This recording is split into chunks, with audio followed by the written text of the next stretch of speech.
నేర్చుకోవలసిన విధి విధానాలు చాలా ఉన్నాయి. నేర్చుకోవాలి అంటే మొదట గ్రహించాలి. ఇర్మియా భక్తుడు అంటాడు, శౌర్యుడు తన శౌర్యమును బట్టి, జ్ఞాని తన జ్ఞానమును బట్టి అతిశయింపకూడదు. దేవుని బిడ్డలైతే దేవుని బట్టి అతిశయించాలి. ఆ దేవుని బట్టి కూడా ఎలా అతిశయించాలి అంటాడంటే, ఒకటి దేవుని గురించి తెలుసుకున్నట మూలముగా, రెండవది దేవుని గురించి గ్రహించుట మూలముగా దేవుని ఎంత అతిశయించాలి. దేవుని బిడ్డలకు అతిశయం ఎలా కలుగుతుందంటే, ఒకటి దేవుని వాక్యముల గురించి తెలుసుకున్నప్పుడు, రెండవది దేవుని గురించి గ్రహించినప్పుడు. ఇది అతిశయోక్తి క్రైస్తవులకు. నేటి మన ధ్యానాంశం ఇది కాదు, కానీ రండి పరమగీతముల గ్రంథము 1వ అధ్యాయము 5వ వచనం. యెరూషలేము కుమార్తెలారా, నేను నల్లని దానినైనను సౌందర్యవంతురాలను, కేదారి వారి గుడారముల వలెను, సొలొమోను నగరు తెరల వలెను నేను సౌందర్యవంతురాలను. అదే పరమగీతంలో రాసిన గ్రంథము 7వ అధ్యాయము 10వ వచనం. నేను నా ప్రియుని దానను, అతడు నా యందు ఆశావాదుడు. ప్రార్థన. మమ్మలను మిక్కిలిగా ప్రేమించిన మా ప్రియ పరలోకపు తండ్రి, పరిశుద్ధుడా, స్తోత్రమయ్యా. ఈ దినమున నీ వాక్య ధ్యానంలోకి మేము వెళుతుండగా వినగలిగిన చెవులను, గ్రహించుకున్న హృదయాన్ని మాకు దయచేయండి.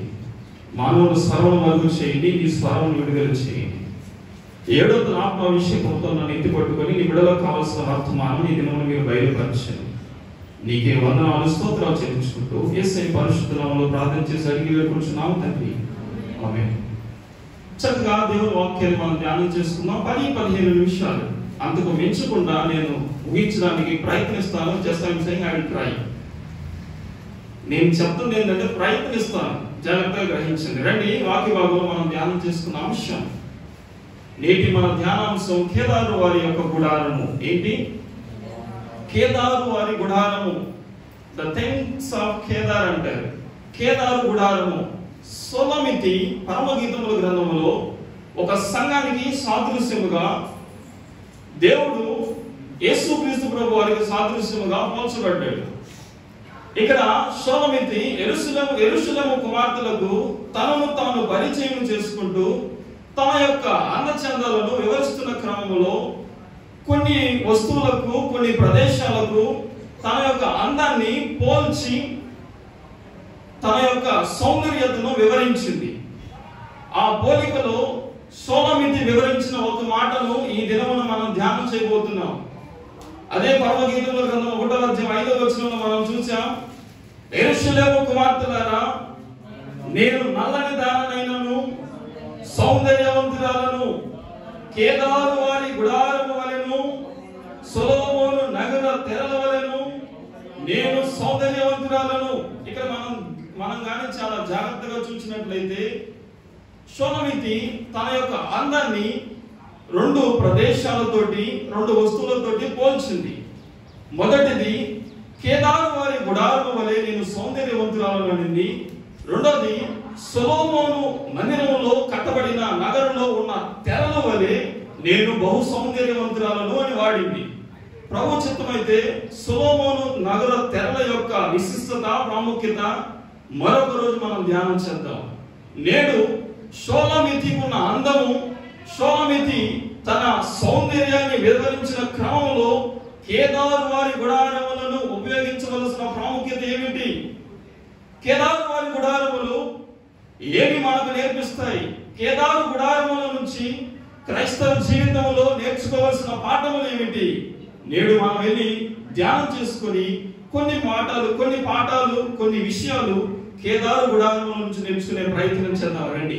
అసలు ఎవరు ఈ కేదారు? అసలు ఈ కేదారు అనే పేరులకు అర్థం ఏమిటి? మనకందరికీ బాగా తెలిసిన ఒక వ్యక్తి అబ్రహాం. అబ్రహాముకి మొట్టమొదట కలిగిన సంతానం ఎవరు?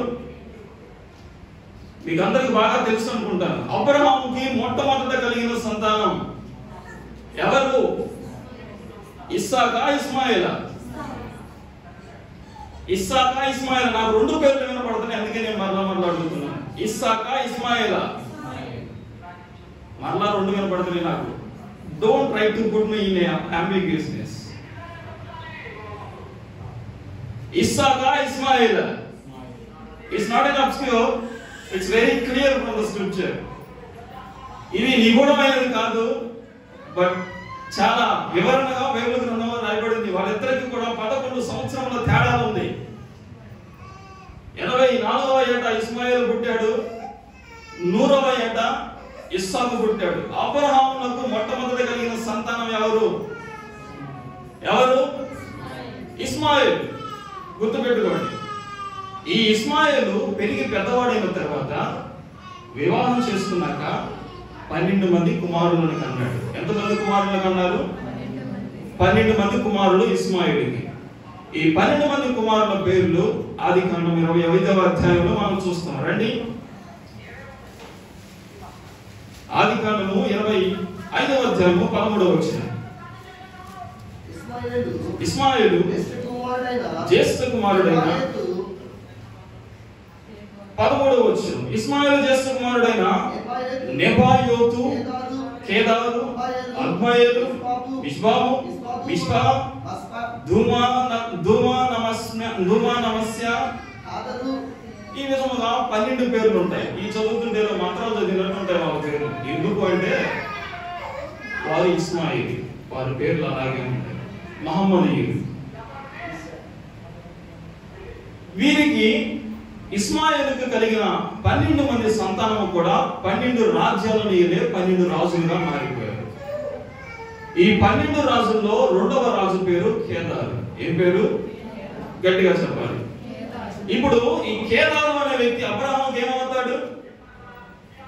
అబ్రహాముకి ఈ కేదారు ఏమవుతాడు? మీరందరికీ బాగా వర్షం తెలుసు అనుకుంటాను, నాకే తెలియదు బహుశా ఇక్కడ కూర్చున్న వాళ్ళలో. ఏమా ఈ కేదారు అబ్రహాముకి ఏమవుతాడు? ఇంటిగా చెప్పండి. పిల్లలు గుడ్డి పుట్టక ముందే చెబుతాం కదా, మీ మామ వచ్చాడు పలకరిరా అని చెబుతాం కదా, మీ మేనొచ్చింది మాట్లాడరని చెబుతాం కదా. చెప్పరే. అబ్రహాము కడుపున పుట్టిన ఇస్మాయిల్కి ఒక కొడుకు పుట్టాడు. ఆ కొడుకు అబ్రహాం ఏమవుతాడు? తాత అవుతాడు. ఇప్పుడు వచ్చారు దారిలో. ఈ కేదారు అబ్రహాం యొక్క మనవడు. ఈ కేదారు అనే వ్యక్తి కూడా ఒక రాజుగా మారిపోయాడు. ఇతను ఏ ప్రాంతానికి రాజుగా మారిపోయాడు అంటే తూర్పు ప్రదేశంలో ఉన్న కానానుకి తూర్పు వైపున ఉన్న పట్టణం అంతటికి ఈ కేదారు రాజుగా మార్చబడ్డాడు. ఈ కేదారు రాజుగా మార్చబడిన తర్వాత తాను తీసుకున్న పట్టణం అంతా అరణ్య ప్రదేశం, నివసించడానికి వీలు కలిగినది కాదు. మనుషులు తమ జీవనాన్ని కొనసాగించడానికి ఈ కేదారు it's not an compatible for the livelihood. ఈ కేదారు అనుకూలమైనది కాదు.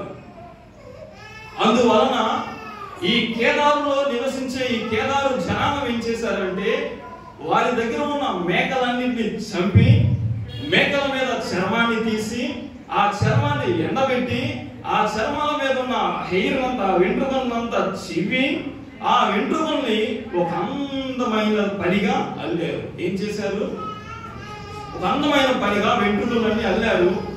ఈ మేకల యొక్క చర్మాన్ని ఎండలో ఎండబెట్టి ఈ అరణ్య ప్రదేశంలో ఒక ఇల్లు ఆకారము కలిగిన దానిగా ఒక గుడారాన్ని ఏర్పాటు చేసుకొని నివసించడం ప్రారంభించారు. దేవునికి స్తోత్రం. ఇది కేదారు వారు ఏర్పాటు చేసిన గుడారము. అర్థమైందా మీకు? కేదారు వారి గుడారం అంటే ఏంటో, అది ఎలా వచ్చిందో, ఎందుకు వచ్చిందో, దాని ప్రతిష్ఠత ఏమిటో అర్థమైంది కదా. కేదారు వారు నివసించడానికి వీలు లేక, ఎండలో చావలేక, ఎండ తాపాల నుంచి తప్పించుకోవడానికి వారి దగ్గర ఉన్న మేకలను చంపి ఒక గుడారాన్ని ఏర్పాటు చేసుకున్నారు. మేకలు తెల్లగా మెరిసిపోతుంటాయి కదా. మేకలు ఎలా ఉంటాయి? తెల్లగా మెరిసిపోతుంటాయా? మేకలు ఎలా ఉంటాయి చెప్పండి అమ్మా. ఏ రోజు మేకను చూసిన మొహంలో అతనితో పెట్టారు? మేకలు ఎలా ఉంటాయి? తెల్లగా ఉంటాయి, ఎర్రగా ఉంటాయా? కొద్దిగా మాట్లాడండి నోరు విప్పి. ఉపవాసం ఉన్నామని అందరం కొద్దిగా నోరు విప్పి మాట్లాడండి. మేకలు తెల్లగా ఉంటాయా, ఎర్రగా ఉంటాయా? ఎలా ఉంటాయి? నల్లగా ఉంటాయి. మేకల చర్మంతో ఏర్పాటు చేసిన ఈ గుడారము ఏ రంగులో ఉంటది? ఏ రంగులో ఉంటది? నల్ల రంగులో ఉంటే లోపల వాళ్ళు ఏం చేశారు తెలుసా? ఈ మేకల మీద నుంచి తీశారు కదా వెంట్రుకలు, వాటితో అల్లి ఒక అందమైన ఆకారముగా లోపల గుడారంలో కట్టేసుకున్నారు. దేవునికి స్తోత్రం.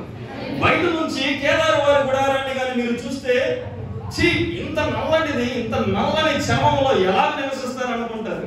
ఒక్కసారి కేదారు వారి గుడారం లోపలగానే తలపెట్టి కానీ నువ్వు చూసావా? ఆ ఎడారిలో వేడికి, ఆ ఎడారిలో తాకిడికి నీ తల లోపలికి వెళ్ళని వెంటనే బయటికి తీయాలనిపించదు.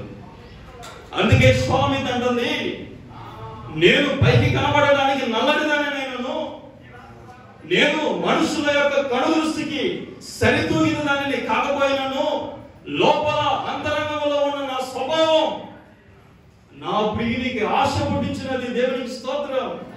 నాలో ఉన్న నా స్వభావం, నాలో ఉన్న నా క్యారెక్టర్, నాలో ఉన్న నా గుణగణాలు నా ప్రియునికి ఆశ పుట్టించగలిగినది.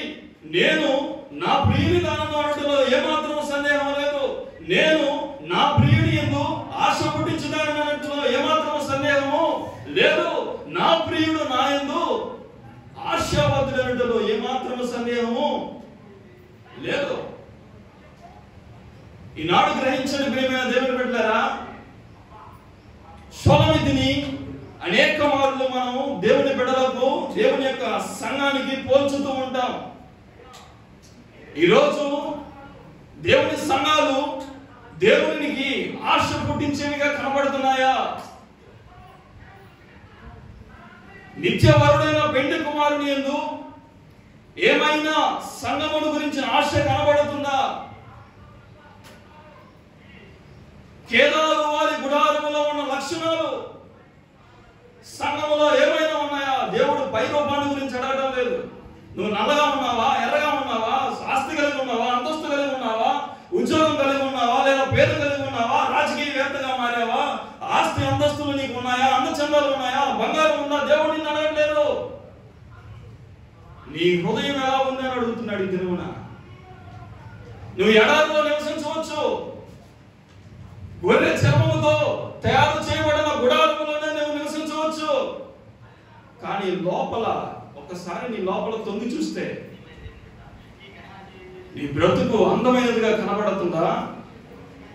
అందరికంటే అందవిహీనమైనదిగా కనబడుతుందా? పైకి తెల్ల చొక్కా, తెల్ల ప్యాంటు కాదు, పైకి అందమైన బట్టలు కాదు, పైకి నటించే విశ్వాసము కాదు, అటు ఇటు అడుగులు వేసేది కాదు, మనుషుల ముందు పలికే మాటలు కాదు దేవునికి కావాల్సింది.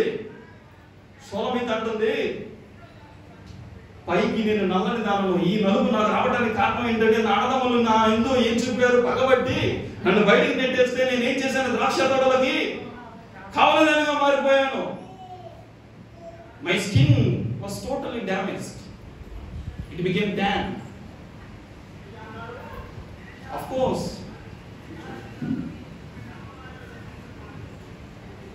దేవుడు అడుగుతున్నాడు ఈ దినమున, పైకి నువ్వు ఎలాగైనా ఉండు, ఒకసారి నీ లోపల తుంగి చూడాలనుకుంటున్నా.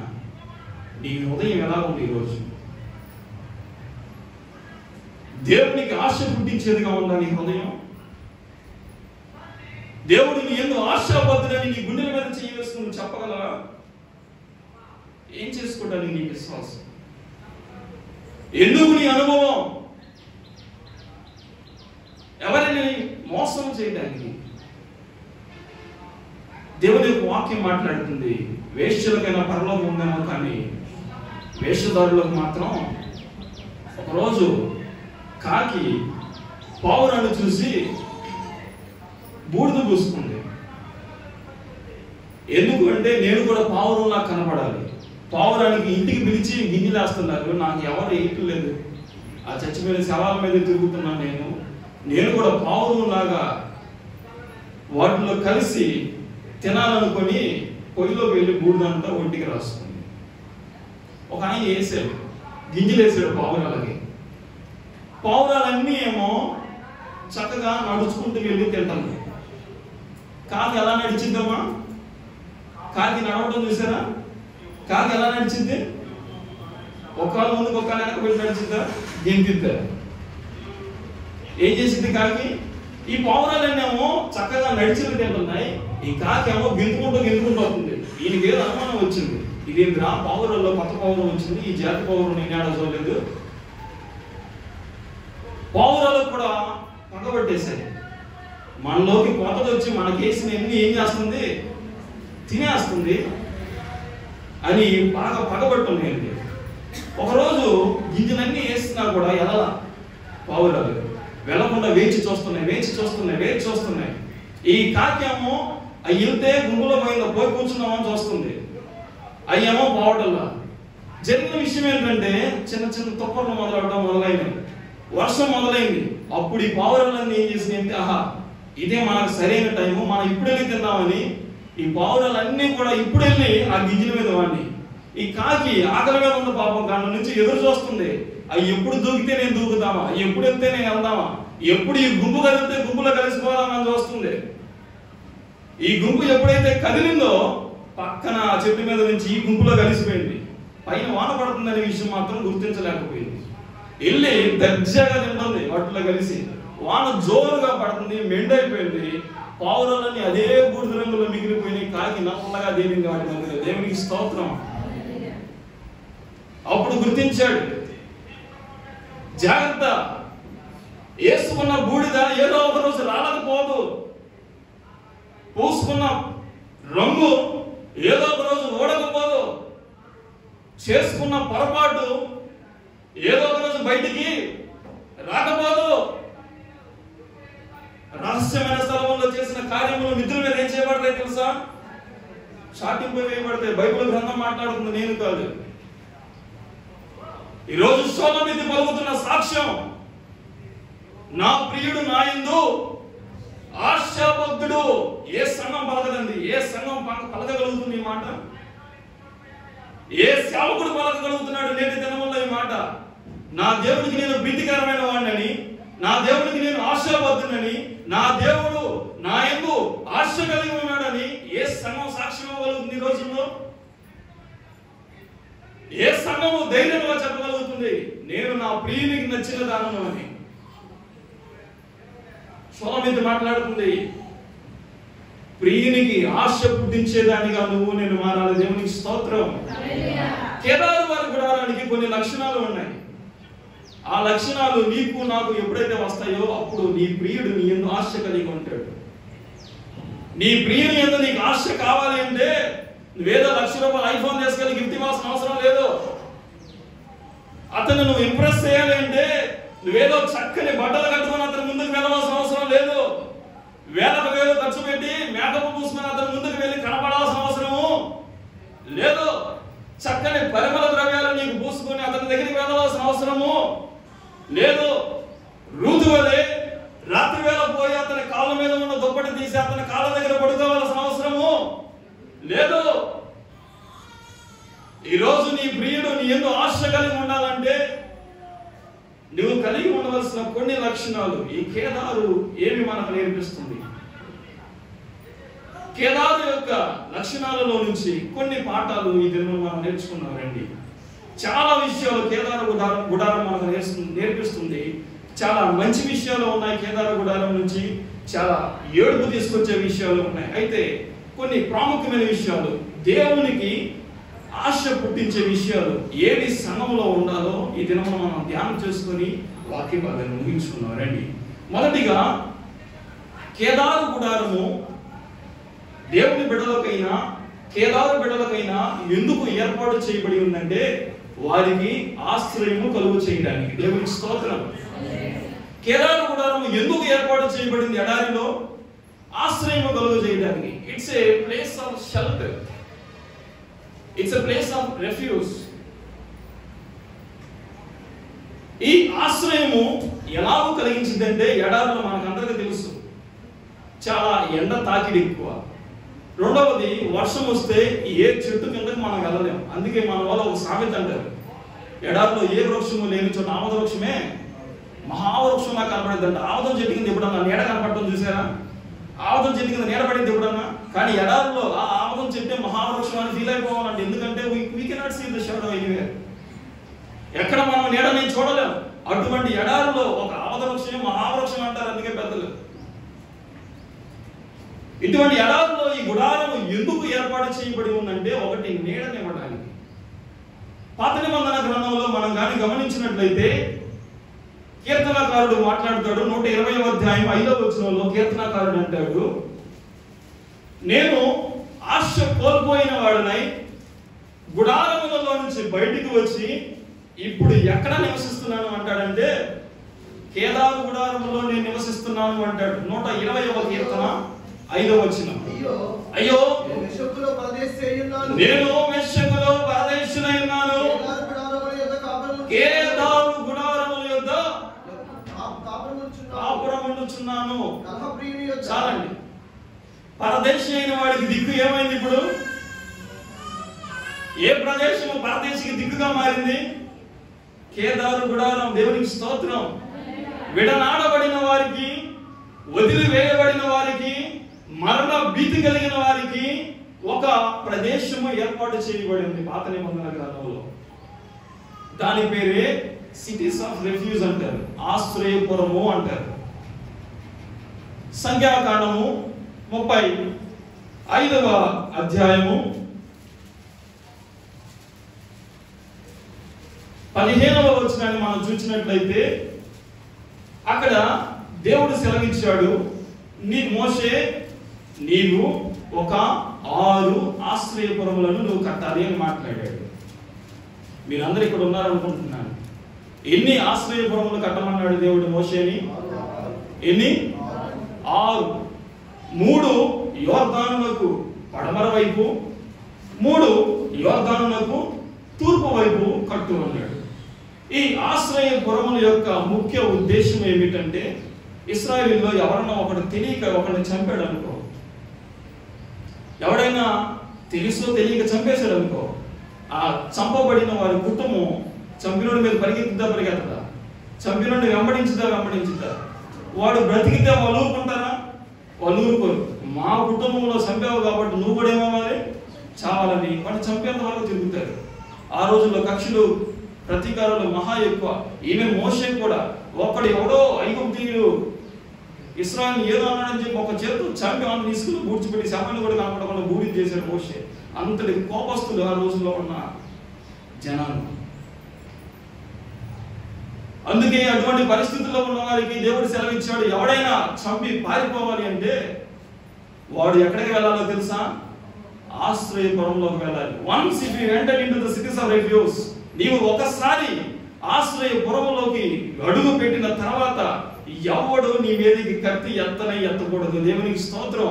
అది ఎంతటి బలాఢ్యుడైనా, ఎంతటి సామంతుడైనా, ఎంతటి యుద్ధ నైపుణ్యుడైనా, వాడిగల కత్తిని ఏ విధంగా వాడగలిగిన వాడైనా కూడా ఆశ్రయపురంలోనికి వచ్చి కత్తి నీ మీద పెట్టి నిన్ను చంపడానికి వానికి అర్హత లేనే లేదు. ప్రియమైన దేవుని బిడ్డలారా, గ్రహించండి. కేదారు వారి గుడారం ఈ రోజు మనకు నేర్పిస్తున్న పాఠం ఒకటి, నీవు ఆశ్రయపురముగా మార్చబడాలి. దేవునికి స్తోత్రం. ఎంతమందికి మార్చబడాలి? ఎవరికి మార్చబడాలి అంటే, ఎవరైతే విడనాడబడిన ప్రదేశంలో ఉన్నారు, ఎవరైతే వదిలివేయబడిన పరిస్థితుల్లో ఉన్నారో వారికి నీ జీవితం, వారికి మనస్సానం ఒక ఆశ్రయపురముగా మార్చబడాలి. దేవునికి స్తోత్రం. ఈ రోజు నువ్వు ఆశ్రయపురములోనికి రావాలి. ఈ రోజు నీ బ్రతుకు ఒక ఆశ్రయపురముగా మార్చబడాలి. ఎంతమందిని దేవుని మందిరానికి నడిపించావు? ఆశ్రయపురము చేసే పని ఏమిటంటే తన దగ్గరికి ఆకర్షిస్తుంది, నశించిపోయే వాళ్ళని రక్షిస్తుంది. దేవునికి స్తోత్రం. ఈ రోజు సంఘముగా పిలువబడుతున్న ఈ షోలమితు కూడా మాట్లాడుతున్నది అదే. ఈ కేదారు గుడారం ఎలాంటిదంటే, మనుషులను ఎడారిలో ఎండ తాకిడి నుంచి, ఇసుక తుఫానుల నుంచి, ఆ యొక్క తుఫాను గాలుల నుంచి మనుషుల ప్రాణమును ఏం చేసేది? రక్షించేది. ఈ రోజు సంఘముగా పిలువబడుతున్న మనకు ఆశ్రయాన్ని ఇచ్చే ఒక మంచి అలవాటు కావాలి, అనగా ఇతరులను చేర్చుకునే అలవాటు కావాలి. ఈ రోజుల్లో పొదువైపోయింది ఇది. ఈ రోజుల్లో ఏమంటున్నారో తెలుసా? ఎక్కడ మనం కలిసేది? అలానా, ఓకే మీరిద్దరు బండి వేసుకుని రండి, మేమిద్దరు బండి వేసుకుని వస్తాం, అక్కడ మాట్లాడుకుందాం, నీ దగ్గర అక్కడ నుంచి ఏమన్నా క్రిస్మస్. అరే బాబు, కలిసే ప్రదేశాలు మారిపోయినాయి. ఆహ్వానాలు మారిపోయినాయి. ఈ రోజుల్లో ఆహ్వానాలు లేవు. ఎవరిని పిలిచే పరిస్థితుల్లో లేరు. పిలిచినా కూడా పోయే పరిస్థితుల్లో లేరు. సంఘము ఎలాగో మారాలి అంటే ఆశ్రయపురముగా మారి నశించిపోయే వారిని పిలవాలి. ఈరోజు సంఘాలు పిలుస్తున్నాయి నిజంగానే. ఈరోజు ఈ కేదారు గుడారం ఎండలో గొడ్డు పెట్టడానికి పోతున్న వాడిని పిలవాల్సింది పోయి ఈ కేదారు గుడారాలు ఏం చేస్తున్నాయంటే పక్క గుడారాల్లో ఉన్న వాటిని పిలుస్తున్నాయి. సంఘము ఎవరిని పిలవాలి అంటే ఎడారిలో విడనాడబడిన వాళ్ళు ఉన్నారే. కీర్తనకారుడు మాట్లాడుతున్నాడు కదా, మెషకులో నేను ఏమైపోయాను, పరవాసిగా మారిపోయాను. పరవాసిగా దిక్కులేని వాడిగా ఉంటే దిక్కులేని స్థానంలో నాకు నివాసం ఇచ్చింది ఏమిటి? కేదారు గుడారంలో ఇప్పుడు నేను నివసిస్తున్నాను. ఈ ఆశ్రయపురము ఎవరికి ఆశ్రయముగా మారాలంటే ఎవరికి ఆశ్రయం లేదో వారికి ఆశ్రయంగా మారాలి. ఆల్రెడీ గుడారంలో ఉన్నవాడికి కాదు ఈ గుడారము. ఆల్రెడీ ఆశ్రయం కలిగి ఉన్నవాడికి కాదు ఈ గుడారము. ఈ రోజుల్లో కేదారు గుడారాలు చేస్తున్న పని ఏమిటంటే పక్క గుడారాల్లో ఎంతమంది ఉన్నారు, పక్క గుడారంలో ఎలాంటి వాళ్ళు ఉన్నారు, పక్క గుడారాల్లో ఏ విధమైన వారు ఉన్నారు, వారు మన సంఘానికి వస్తే ఏమవుతుంది, వారు మన దగ్గరికి వస్తే ఎలాగ మారిపోతాం. It's not a real service. ఇది నిజమైన సేవ కాదు. కేదారు గుడారం నేర్పిస్తున్న ఒక మంచి పాఠం, నీవు ఆశ్రయపురముగా మార్చబడాలి. దేవునికి స్తోత్రం. ఆశ్రయపురము కలిగిన సంఘముగా మార్చబడాలి. ఒకరోజు యేసుక్రీస్తు ప్రభువారు మార్గం మధ్యలో నడిచిపోతూ ఉంటే ఒక గ్రామానికి వచ్చారు. మార్కు సువార్త 2వ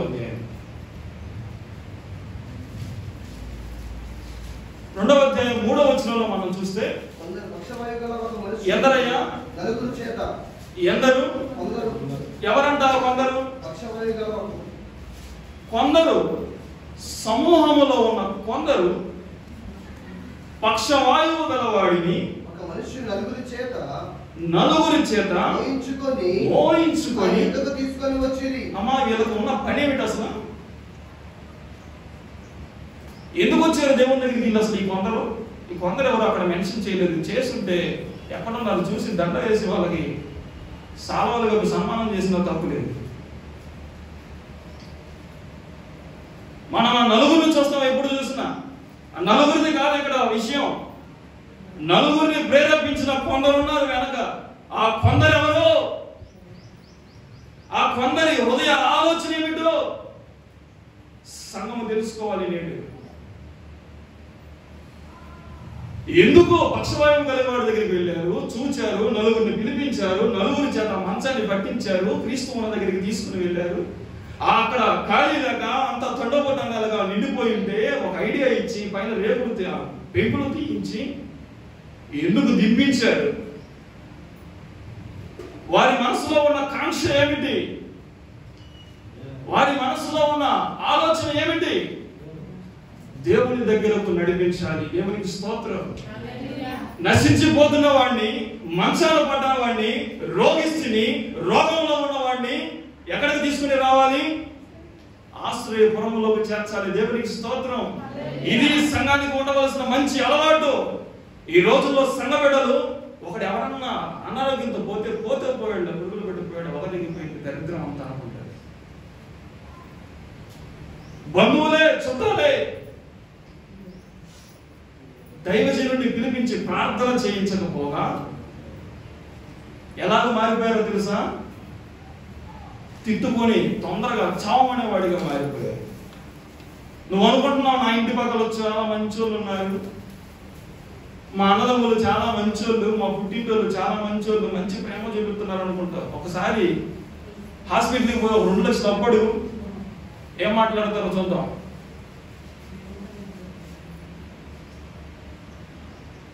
సమాజం అలా మారిపోయింది. ప్రియమైన దేవుని బిడ్డలారా, గ్రహించాలి. కేదారు వారి గుడారము వలె ఆశ్రయపురముగా నీవు నేను మన సంఘం మారాలి. దేవునికి స్తోత్రం. ఎప్పుడైనా ఒక రోగిని నువ్వు చూసావంటే వెంటనే దైవజనుడిని గుర్తు రావాలి. ఎప్పుడైనా అనారోగ్యంలో నువ్వు పడ్డావంటే ఆ అనారోగ్యం మూలంగా దేవుడిని గుర్తు రావాలి. దైవజనుడిని నీ యొద్దకు పిలిపించుకోవాలనే ఆలోచన నీకు రావాలి. ఎవరినైనా రోగిగా పడిపోయి ఉన్నాడంటే చూసి చిత్తుకొని తొందరగా నాశనం అని చెప్పడం కాదు. దేవుడు ఆ మాట చెప్పలా. పక్కన వాడిని శపించి వాడిని నాశనం చేయని చెప్పలా. దొమ్మెత్తి పోసి వాడి మీదకి లేనిపోయి నేను తీసుకొని పోయాని చెప్పలా. దేవుడు ఏం చేసినాడో తెలుసా? నా దగ్గరికి తీసుకొని రమ్మన్నాడు. దేవుడికి స్తోత్రం. ఈ ఆశ్రయపురంలోనికి నువ్వు తీసుకుని రావాలి. దేవుడికి వెళ్ళాను. షోలమితిలో ఉన్న ఒక మంచి అలవాటు ఆశ్రయపురమును కలిగి ఉన్నది. ప్రియుడు ఎప్పుడు వచ్చినా కూడా తనలోకి చేర్చుకోవాలనే, తనలోనికి చేర్చుకోగలిగిన ఒక ఆశ్రయపురము అయిన మనస్సు కలిగిన స్త్రీ షోలమితి. ఈరోజు నీకు ఈ మనస్సు ఉందా? ఈరోజు చాలా మంది అంటారు, మీ ఇంటికి వస్తే ఏం పెడతావు, మా ఇంటికి వస్తే ఏం చేస్తావు, ఇది ఇమ్ము ఇమ్ము సామెతల గ్రంథం అంటారు. ఇద్దరు కుమారులు ఉన్నారంట జలకి, వాళ్ళిద్దరు ఎవరంట? ఇమ్ము ఇమ్ము. ఇది ఇచ్చేది వాళ్ళు ఇచ్చేది తీసుకోవడమే. వాళ్ళు ఎవరు వచ్చారు అనుకో ఇమ్మనింది, ఎక్కడైనా పోయింది అనుకో ఆమె కూడా ఇమ్మనింది. ఏ నుంచి పోయేది ఏముండదు, అవుట్ గోయింగ్ ఏమి లేదు, అంతా ఇన్కమింగే, పోయేదేం లేదు, అంతా రావాలి. మామూలుగా మేము 3 పిల్లలు పుట్టినప్పుడు మగ పిల్లలు తెలియని తర్వాత మా అమ్మ మా నాన్న చాలా మంది పొగిడారు. ఎందుకు పొగిడారు తెలుసా? పోయేదేం లేదు కానీ మీకు అంతా వచ్చేదే అయ్యా అన్నారు. నాకు అర్థం కాదు, ఎందుకు పోయేదేం లేదు అంటున్నారు. ఎందుకు పోయేదేం లేదు అంటున్నారండి. ఇప్పుడు అసలు ఉన్నది లేక ఏడుతుండే, ఉన్నది పోతే ఇంకెందుకు పోయేదేం లేదంటున్నారు ఏంది అని ఆలోచిస్తే కట్నం అంటారు. దేవుడికి స్తోత్రం. ఏంటిదంట? కట్నం. మీరు ఇచ్చేదేమి లేదు కదా, ముద్దు మీకే వస్తాయి. కానీ నిన్నే నేను విన్నానండి, చెవిని పడకపోవడం నా చెవిలో పడింది ఆ మాట. నా పెళ్లికి వచ్చే కట్నంతో అంటే నేను ఇల్లు కట్టుకోవాలి. ఎంత వస్తుందో. ఈ ఆశ్రయపురములు కట్టి ఆశ్రయపురముల్లో రోగుల్ని, బాగులేని వారిని, అనారోగ్యంలో ఉన్న వారిని చేర్చుకొని దేవుడి దగ్గరకు తీసుకుని వచ్చి వాళ్ళని నిష్కలంకులుగా, పరిశుద్ధులుగా, ఏ మత్స డాబు కలంకం వారి మీద లేని వారిని నిలబెట్టి తీసుకుని దేవుడి ఎదుట నిలబడాలని ప్రయత్నం చేసి పోరాడుతుంటే వాళ్ళు అంటారు, ఇచ్చే కట్నంతో పక్కన ఇల్లు కట్టాయి. ఇప్పి ఒక 50 లక్షలు అన్నాం అనుకున్నాను నేను లోపల, ఎందుకులే అని సైలెంట్ ఉన్నా. దేవుడికి స్తోత్రం. ఆశ్రయపురము ఏమి చేయాలంటే నశించిపోతున్న వారిని దేవుని దగ్గరికి తీసుకుని రావాలి.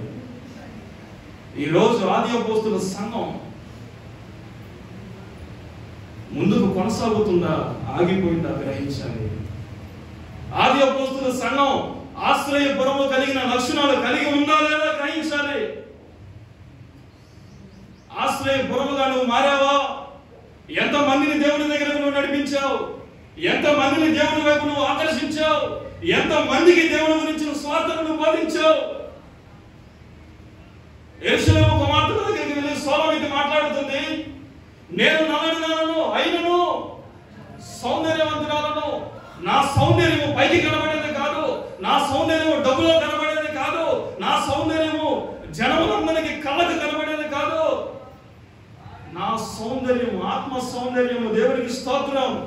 హృదయ రహస్యం ఇది, హృదయ సౌందర్యం ఇది.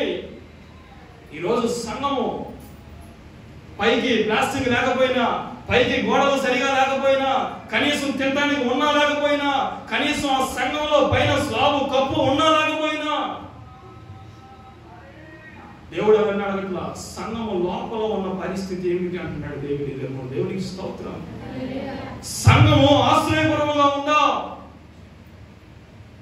కేదారు వారి గుడారము కలిగిన లక్షణాలు సంఘంలో ఉన్నాయా? రెండవది కేదారు గుడారానికి ఉన్న రెండవ లక్షణం మొబిలిటీ, అనగా స్థానభ్రంశము అంటారు, డిస్ప్లేస్మెంట్,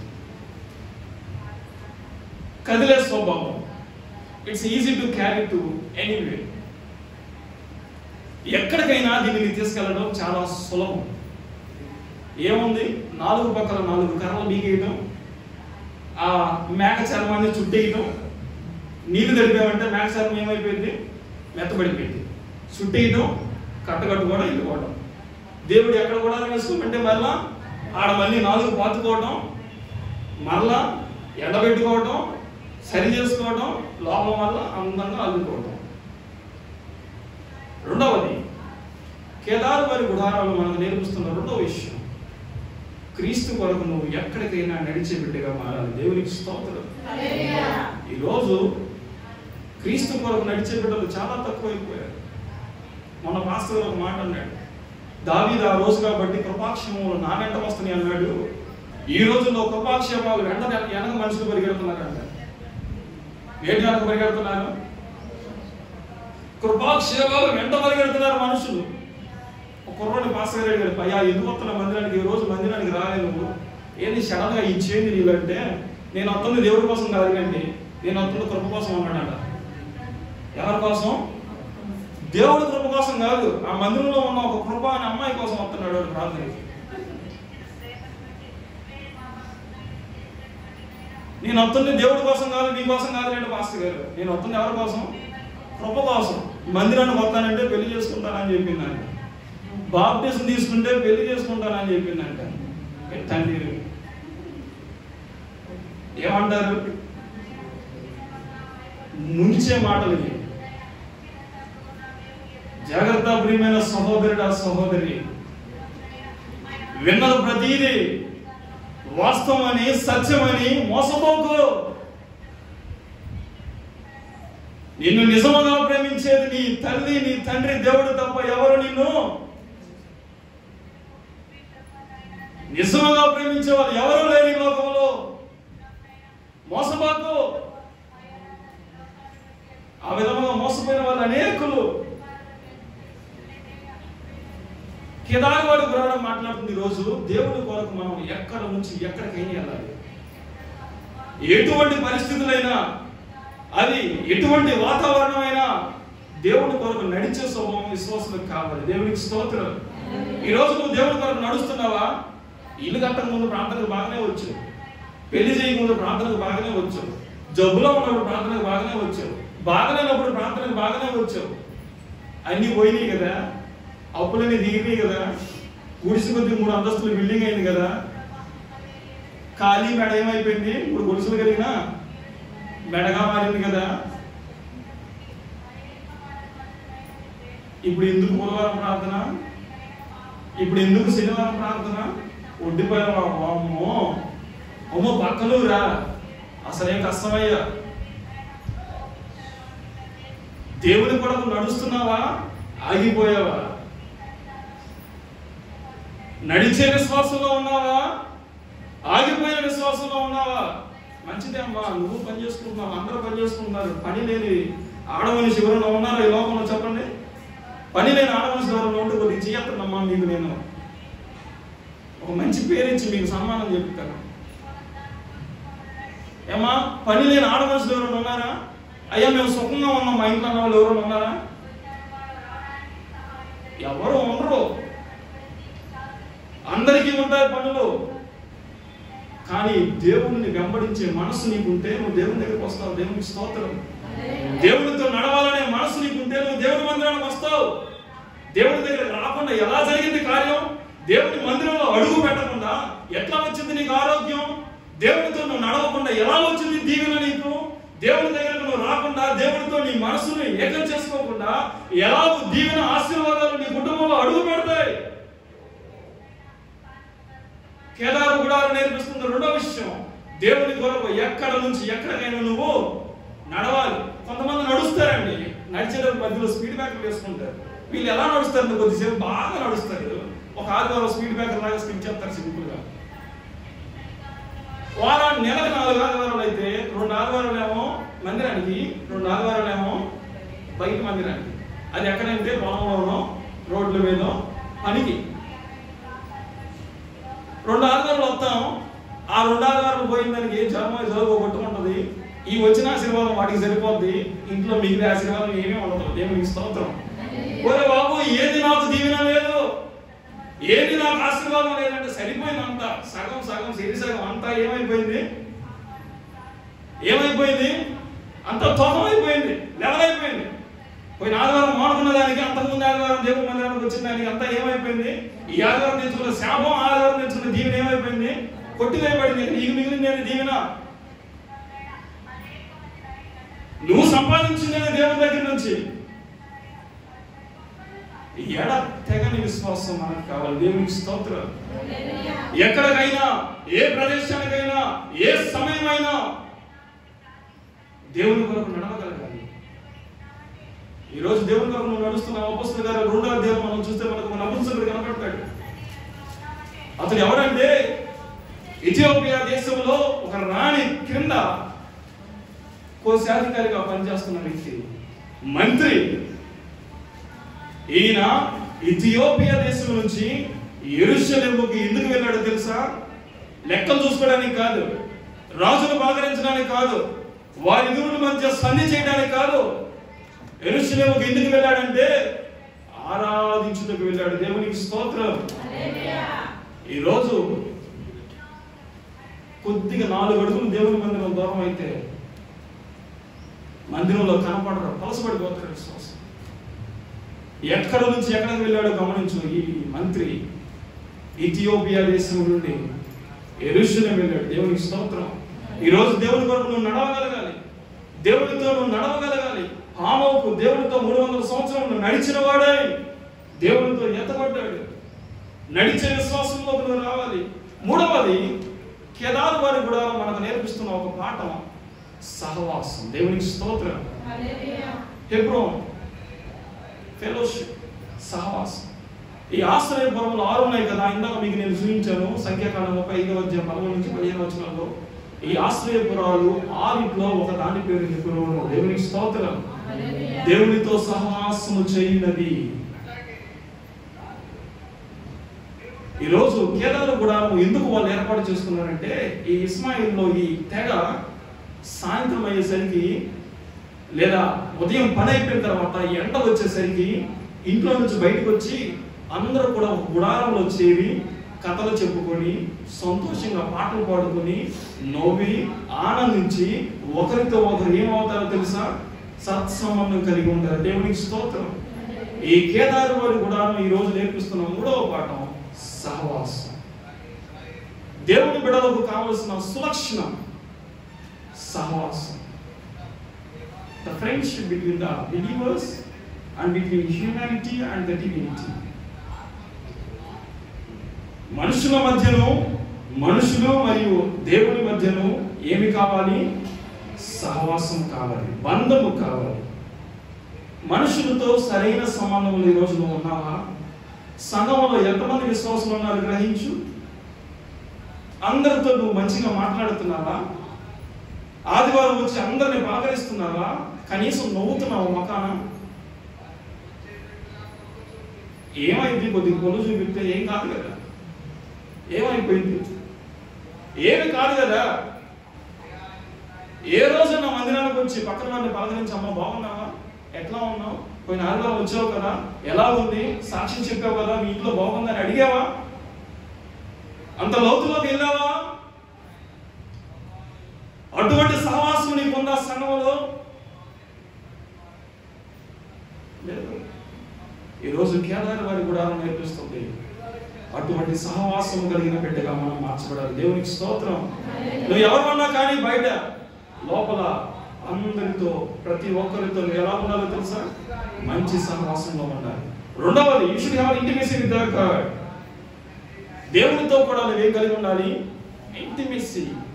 ఇంటిమసీ మీన్స్ సహవాసం అంటారు దానికి కూడా.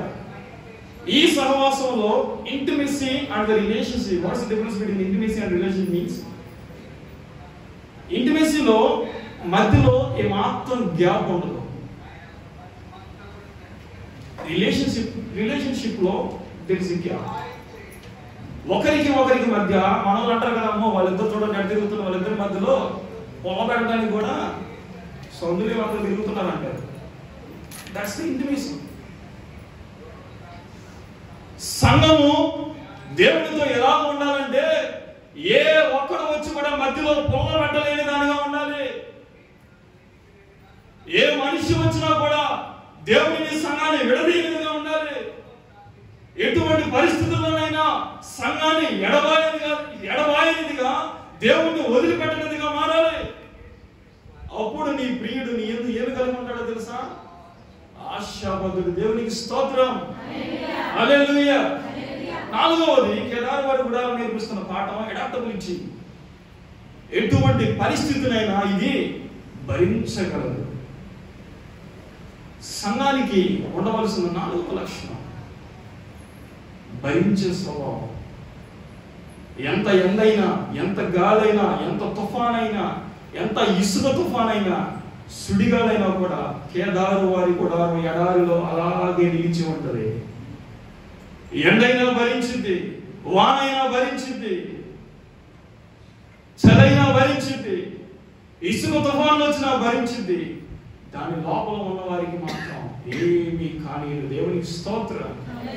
ఈ రోజు నువ్వు భరించే విశ్వాసగా మారాలి.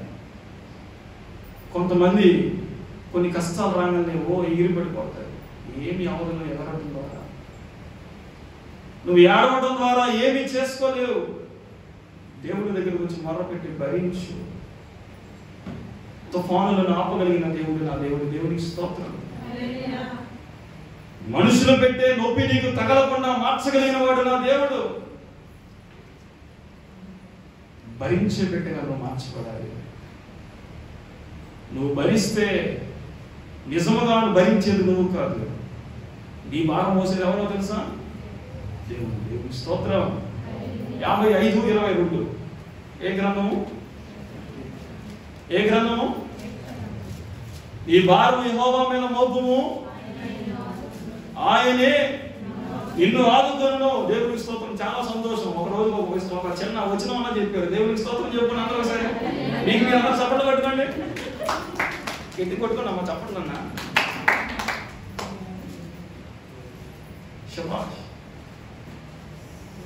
క్రైస్తవులుగా మనం మోసే భారం మనము కాదు మోసేది.